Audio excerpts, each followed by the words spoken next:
Chris Spicer longed for the quiet life, the tranquility of a farm. He was a World War II fighter pilot in Britain. The survival rate for pilots in that war was about 50%. Spicer somehow got through that awful conflict, and he searched the globe for that perfect rural property, a place to forget. He settled on an old farmhouse with large tracts of land in the cusp on the Arrow Lakes. This was in the late 1940s, and the cusp was even more remote back then than it is now, and postcard beautiful. We could gross $2,000 an acre per year off that land. My particular piece of land is probably one of the most valuable pieces of farmland in British Columbia. Chris Spicer met a local girl named Jean, a botanist, and the first woman in British Columbia to get a science degree. And they married. Jean worked in the fields alongside her husband and documented life on the farm in photos and paintings. They settled in and raised twin girls. It was an idyllic, rural Canadian life. Until the water came. 15 years after the Spicers started farming in the cusp, politicians in Ottawa and Washington signed a treaty that proposed the building of 3 dams in British Columbia and 1 in the United States. They didn't ask the Spicer family or their neighbors what they thought about this treaty. Many in the Arrow Valley fought it, with Chris Spicer as one of their leaders. The residents of the Arrow Lakes feel that the battle will never be lost until the water comes right over their properties and dooms them to elimination. But this was one battle Chris could not win. An army of engineers and construction workers descended on the Arrow Lakes Valley and other areas like it in the Columbia Basin. The plan was the most audacious, ambitious, destructive feat of engineering attempted on the continent. 4 dams would back up a drainage system the size of France, flooding entire valleys. Life in the Kootenays would never be the same. In 1965, the clearing and the tree felling began, and the water came in 1969, swamping the Spicers' farmland and entire communities along the Arrow Valley. Chris had 2 heart attacks soon after. The girls, Crystal and Janet, left the valley as soon as they were old enough, disgusted by how locals were treated. Jean Spicer died on the farm in 1994, and Chris about 4 years later. But thousands of Jean's pictures survived, and they document the story of the Arrow Lakes Valley before the flooding.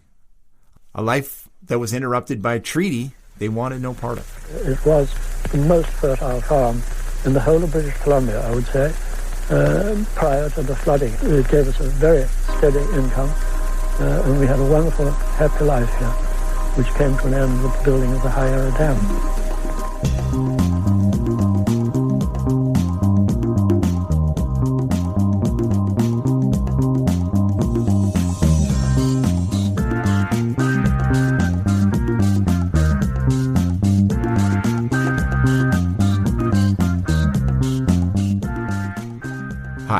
I'm Mitchell Scott, Editor-in-Chief of Kootenay Mountain Culture Magazine, and this is The Headwaters, brought to you by Columbia Basin Trust.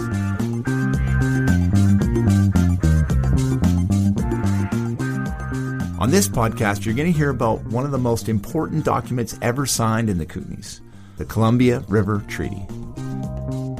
It made British Columbia rich in hydroelectric dollars, the way Alberta is awash in oil money. It also prevented catastrophic flooding. In a roundabout way, it even brought you this podcast. But let's not get ahead of ourselves. First, we need a history lesson. Enter KMC senior correspondent Jamie Moy.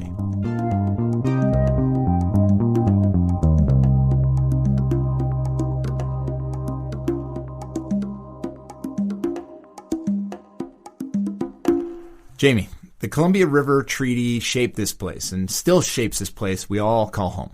Yes, Mitch, the treaty turned us into a holding tank for water. Simple as that. It altered the landscape, though no one in the Kootenays was invited to put their signature on it. It deeply affected lives here and still does. This treaty literally changed the landscape of the Kootenays forever. But get this, it's being renegotiated as we speak. Governments in Canada and the U.S. have reopened the conversation.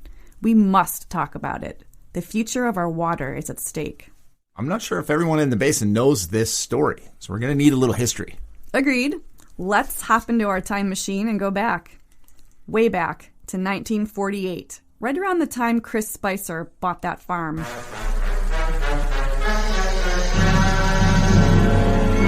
First pictures from the flood disaster areas of Canada and the USA tell their own terrible story.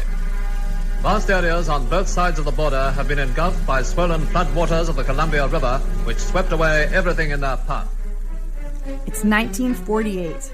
The Columbia River spills its banks here in the Kootenays, and also down in the U.S. in Washington State and Oregon. Dozens of people are killed in a workers' housing complex known as Vanport, located at the mouth of the Columbia. The deaths were as much a result of a botched evacuation and poor diking, but the Columbia was blamed. From the old world, our sympathy goes out to the peoples of Canada and the USA, who share this heavy burden of tragedy and loss. So the Columbia River takes quite a journey from the basin all the way down to the U.S. coast, just north of Portland, I believe. Yep, it really does. The Columbia starts in Canada at Canal Flats. It weaves 2,000 kilometers all through the Kootenays, down to the U.S., and then empties into the Pacific Ocean in Oregon. It would flood yearly in the spring, but the 1948 flooding was a catastrophe that made worldwide news. To try and ensure this type of flooding never happened again, Canadian and American engineers came up with a bold plan to tame the Columbia. They were going to try and stop a giant river. They were going to stop it 3 times in Canada and stick a 4th dam on the Kootenay River, which is one of its tributaries down in Montana. The plan was to completely control the biggest river in North America that empties into the Pacific Ocean. And to do that, they'd basically create this necklace of reservoirs where there used to be free-flowing water. It was a crazy scheme. Nothing like it had ever been attempted. So how'd they get it done? They came up with a treaty to manage this cross-border river. Again, it's the first of its kind anywhere on the planet. The Columbia River Treaty was created to co-manage a river that cuts through 2 nations. A treaty so crucial that U.S. President Lyndon Johnson made his first trip out of the country after the assassination of John F. Kennedy to Canada to sign it. All this to control flooding. Well, partially. Flood control was one of the goals of the treaty. The other was to generate hydroelectric power and fuel the post-war boom. Power, money. So the machines move in. Yes, in the mid-60s, and there were thousands of them. Entire communities were burned or moved to higher ground to make way for the water that was about to come. Over 2,000 people were relocated or just left altogether. One of the most fertile valleys in British Columbia, the Arrow Lakes Valley, was completely swamped, farms and orchards ruined. In some places, they didn't even bother logging the trees because they were in such a rush. And it wasn't just the Arrow Valley. I've skied high above Kinbasket Reservoir, which looks like a giant lake, but it was created by the treaty. Yes, absolutely. Look at a map of the Kootenays, Mitch, and you'll see there is not a single town or settlement from Golden to Revelstoke along the Columbia River. This is a 300-kilometer-long stretch that used to be as spectacular and lush as anywhere in the basin, but it was flooded and turned into a reservoir by the Mica Dam, one of the treaty dams. And it's the same with the Duncan Reservoir, which actually isn't a hydroelectric dam. It's just a big wall holding back a ton of water. The 50 kilometers of the Duncan Reservoir in the Lardo Valley was flooded as well. Also, almost totally uninhabited. It looks like a creepy moonscape when it's at low water. There were severe effects on wildlife, from birds to bugs. The Columbia River Treaty basically turned the Columbia Basin into a massive holding tank for water. And the kicker is, because of the treaty, the Americans hold great sway over when that water is held and released. Not to mention what it did to indigenous peoples of the basin. Yeah, so Kootenay homesteaders were given little say over the treaty and its ramifications. First Nations, who relied on the river for transportation and food, were ignored altogether. In some cases, they weren't even told their hunting, fishing, and burial sites were about to be flooded. We met one First Nation elder in the U.S. who told me they didn't believe man could stop a river. It's like stopping the wind, they thought. And yet these massive reservoirs were created where rivers once flowed.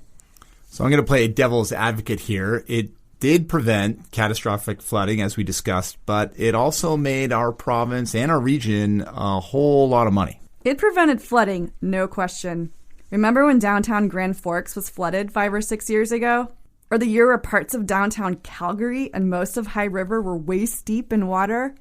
We would have flooded here those years as well. And they would have been massive, devastating floods. No question. Instead, we get the odd wet basement because we control our river system with reservoirs. Mother Nature doesn't anymore. And yes, it's made the BC and state governments and utilities a staggering amount of money in hydroelectric dollars. The 3 Canadian treaty dams alone account for half of BC's power production. We don't flood anymore, and we are awash in hydro money. Is that a good deal? One thing is certain. The treaty and the dams changed this place and bound us to our southern neighbors through the water. Thus, in the realms of the future and the past, the United States and the Dominion of Canada draw closer together.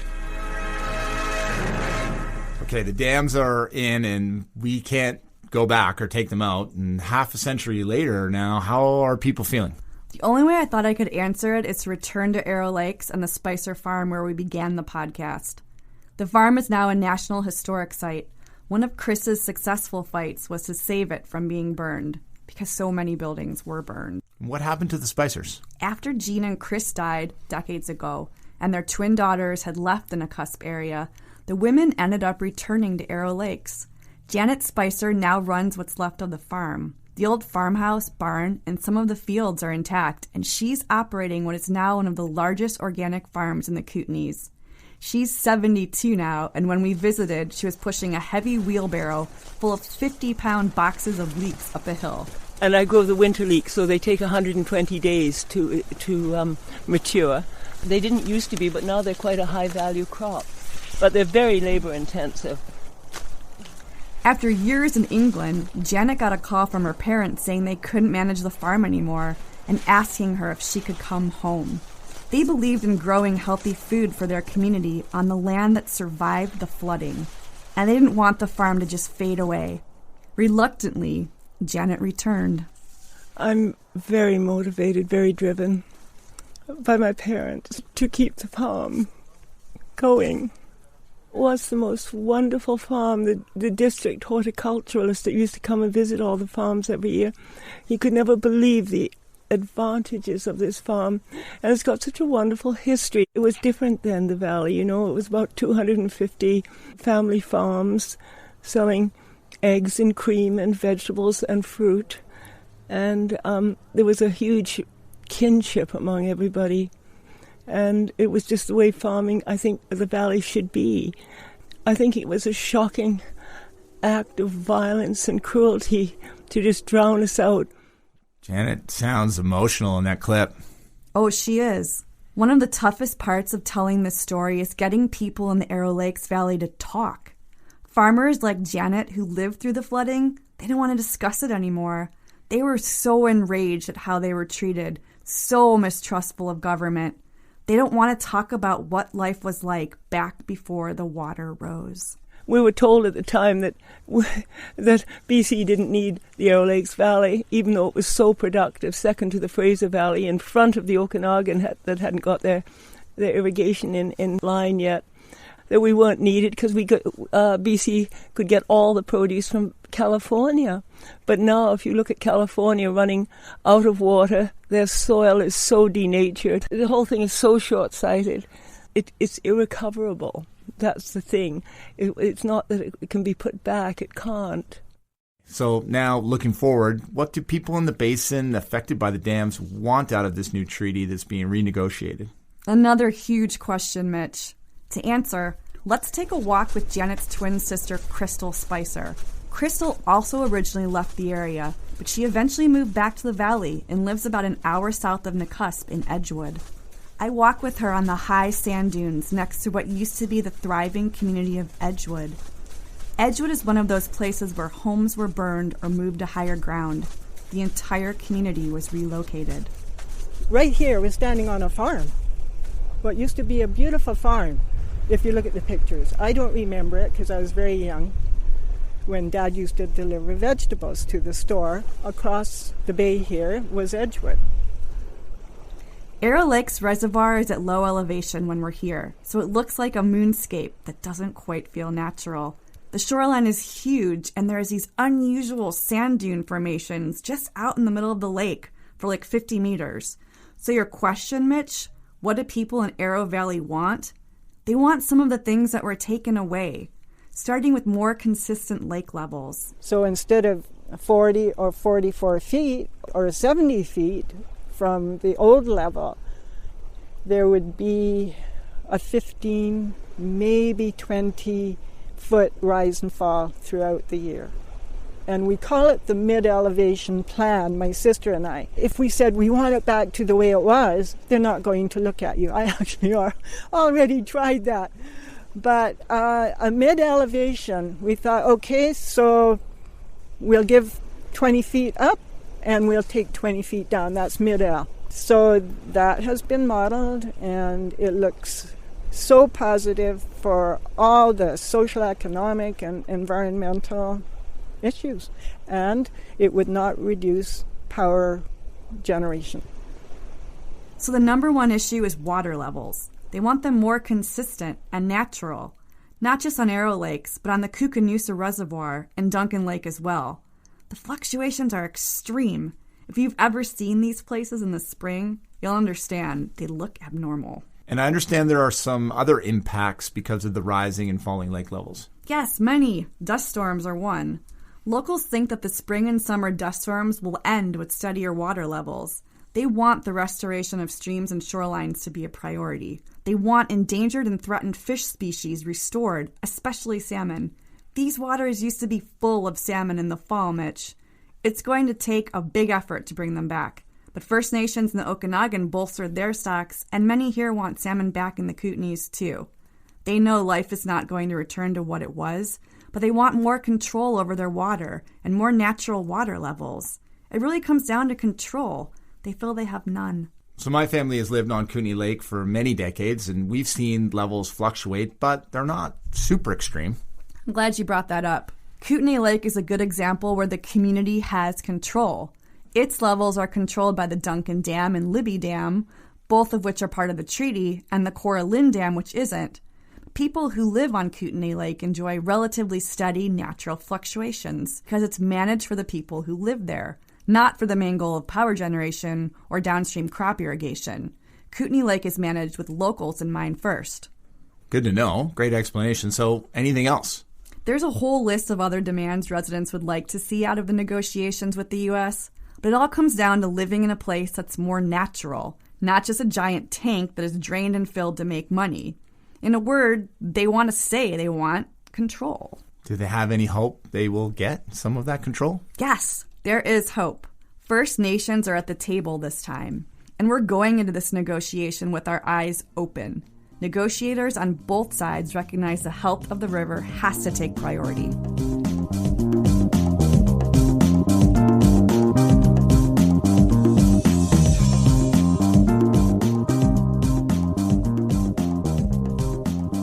As Jamie mentioned, the treaty was conceived and carried out without consent of people most affected, the residents of the Columbia Basin. For the first 3 decades of the treaty, Kootenay residents received almost no benefits, yet they had to live with wildly fluctuating water, dust storms, and destruction of habitat. Then some locals got together and said, enough. What they came up with was a power-sharing agreement like no other, which continues to help define and improve the basin right up through to today. Bob Keating has that story. Corky Evans lights a fire in the wood stove at his organic farm in the Slocan Valley. He settles into a rocking chair and begins to tell a story, the way only Corky Evans can. Hardest thing I ever did. When I became regional district director, I didn't really know anything except gossip about the Columbia River Treaty. Evans educated himself quickly on the treaty when he needed money to improve a ball field in Winlaw. He was a regional politician back then. He discovered his corner of BC generated half the electricity in the province, but very little of the money ever came back. To Evans, that didn't seem right. Resource wealth, like trees or water, ought to be managed in some kind of partnership with the local people who live there and depend upon it. And British Columbia is built where all of the decisions, it's colonial. They're all made in appointee buildings in Victoria. Around that time, other leaders in the Columbia Basin were feeling left out too. They began talking about that and holding public meetings, looking for a way to bring some of that hydro revenue back to the Columbia Basin. Josh Schmank was a regional director then who chaired many of the meetings. I don't think there is a Chamber of Commerce, a Rotary Club, or a council in the entire Columbia Basin that I haven't spoken at least 2 or 3 times. It was a lot of work at the beginning to get everybody on the same page. Schmank was tasked with bringing dozens of Kootenay towns, cities, and rural areas together to find a better deal for the Kootenays. Their idea? To form a trust. The Columbia Basin Trust is a movement from the people in the Columbia Basin that basically stood up and asked the provincial government to bring us back to a level playing field.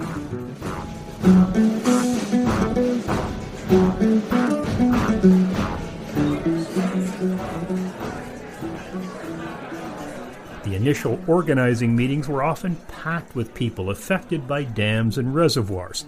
It was the mid-90s. The economy of the Kootenays was in free fall. A sustained drought churned up dust storms created by low water levels. Once thriving fisheries on the Columbia system were collapsing. But every MLA in the Kootenays was a member of the provincial government, including newly elected Corky Evans. Time was right to turn things around. And I think having a single voice certainly helped get the provincial government's attention. And then over time, Corky Evans and myself, we sort of came up to this agreement because I was a local government elected official. And he said, if you can bring the local government to the table, all is one united, then I'll bring the government to the table. Every municipality, regional district, and the Ktunaxa-Kinbasket Tribal Council joined the fight to get money back to the basin, which Ktunaxa Chief Sophie Pierre saw as a fight for their right to a healthy ecosystem. We saw the destruction that went on by other people to the river that destroyed the salmon that came into our region. That was totally in opposition to anything that we would believe in. If you affect one living thing, which is a river, and the fish, the effects are all the way down the line. Mr. Speaker, nothing today can right the wrongs done 30 years ago. We cannot go back and open the ears of the government of the day that would not listen to the people of the region. The provincial government, led by Glenn Clark, was about to get a windfall of hundreds of millions of dollars from the Columbia River Treaty, known as the Canadian Entitlement. Premier Clark and his government were convinced by locals some of that money should flow back to the Kootenays. A movement had begun. We cannot replace the farmlands lost, the timber stands wasted, the homes and communities that were destroyed. What we can do today is offer the people of the Columbia Kootenay region tools to build a new foundation. In July 1995, Columbia Basin Trust was created. And like the treaty itself, it would change life in the Kootenays, this time for the better. It's an anomaly. In law, it's a crown corporation, and there's only one share of this corporation, and it belongs to the BC government. But the law that created the Columbia Basin Trust was actually written by 5 regional districts and 1 tribal council. In my lifetime, I found that those things that make sense are what you need to pursue. That's the trust.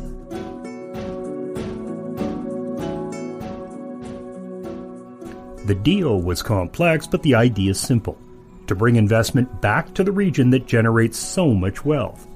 The Kootenays got a one-time injection of cash totaling over $300 million, plus yearly operational funds. The region would also get its own power corporation and begin generating new hydropower from existing dams. To Josh Schmank, it was a good deal. How could we complain? Because it was the largest settlement ever done in the province of British Columbia's history. 25 years later, the trust still injects millions of dollars into the Columbia Basin every year. Money that goes to ecosystem restoration and enhancement, building affordable housing and daycares, making the basin more climate resilient. Josh Schmenk and Corky Evans both sat on the trust board and are very proud of what they helped create. Of course. I'm proud, but I'm also cognizant of there's nothing I could have done by myself or Corky could have done by himself. It was probably the largest grassroots movement project that's ever happened in the Kootenays. It gives us the massive opportunity to try and figure out what our communities need to be stable and healthy and a good place to live. And the law says that the trust has to go out into the communities, like 100 of them, and say to people, okay, what should be our priorities for the next 5 years?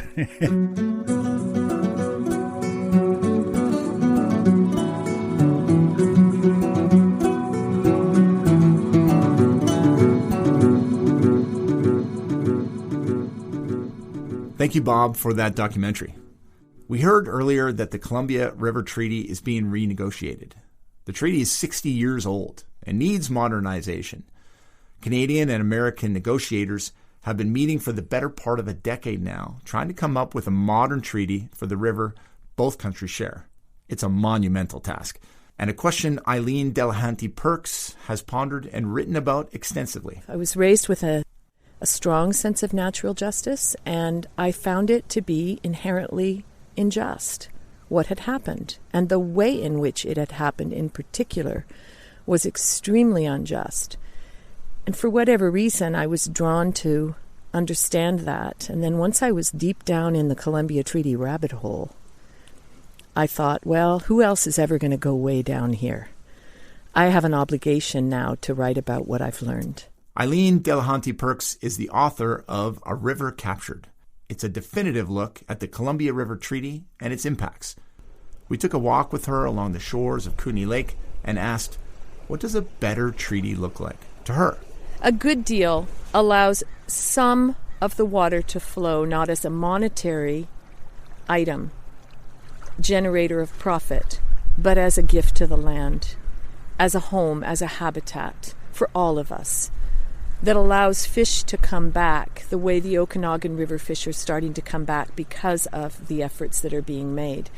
All of the health of the land and water in this region depends on flow. That's the way the region's ecosystem was built. It was built to transport water. And so if we can liberate a little bit of that flow, put aside the cheapest possible electricity and the biggest dollars possible, and say, well, we're just going to sacrifice a few of those dollars so that the fish have a home that's better for them, or the terrestrial animals, or the wetlands, or any number. We just continue to think only of ourselves as human beings. So a better deal will pull us a little bit back from that human-centered perspective and provide something for the other than human that inhabits the watershed. And I don't care how they get there. You know, the details of it are less important. But I'm more concerned about that than I am about Canada getting this or the U.S. getting that. I love the words of one of the Indigenous advocates, one river for the benefit of all.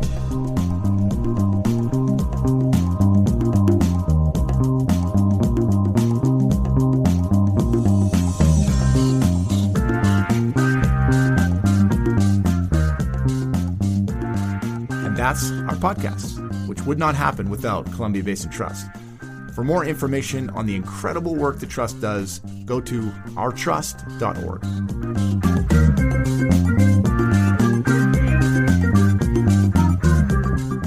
You can find related stories, photos, and art on our website, headwaterspodcast.com. Stacy Muchowski is our graphic designer, who draws and paints all the amazing images you see associated with the Headwaters Podcast.